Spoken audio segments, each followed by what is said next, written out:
একদিন দেখেছি যারে হিমানির দেশে হিমছড়ি পর্বত চূড়াই। অনেক খুঁজেছি তারে শ্রীকান্ত নগরে, শ্রীলেখা হয়ে শঙ্খদেবের বাজার, তারা বিবির হাট থেকে চন্দ্রবাণীর ঘাট। অনেকে দেখেছি সুন্দরী, বড় রেখা ছোট বাড়ি, ঘুমধুম শিলা ছুরি চষে। অনেক এসেছে কাছে, বসেছে পাশে, পুছিনু তার মতো এসেছেন কোত্থেকে। চায়নি চাতকীর মতো পিয়াসা নয়নে, অপূর্ব চাহনে। হাই, আবার যদি হতো হঠাৎ দেখা জীবনের বাঁকে, চোখ বুজে বলতাম গোপনীয়তা নিঃসংকোচে। বিধাতার অপূর্ব সৃষ্টি তুমি, তুমি শুধু তুমি। মিলনের সৈকতে বসে মনের লুকানো কথা বলা হতো তার পাদপদ্মে হাত রেখে।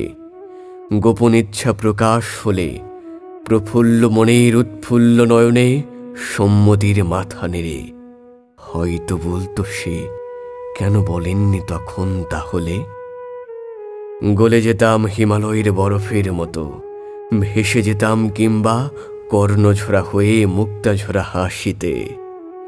জন্মের সব যন্ত্রণা ভুলে সান্ত্বনার বাহুডোরে হারিয়ে যেতাম, হয়তো খুঁজে পেতাম কিছুটা শান্তি। ছুটতাম আবার কামনার হাত ধরে সমুদ্র সাক্ষাতে। হাওয়ায় উড়ন্ত চুলরাশি পড়তো তার মুখে আসি, বারবার সরিয়ে দিতে দিতে আদর হতো এতখানি। হয়তো বলতো সে সংকোচে, এত ভালো কেউ আসতে পারে। বলতাম কানে কানে, রাজ্য ত্যাগের ক্ষমতা থাকে যে চোখের ভেতরে। রাজত্ব ত্যাগ করা যায় ও চোখের চাহনির চাহাতের আকর্ষণে।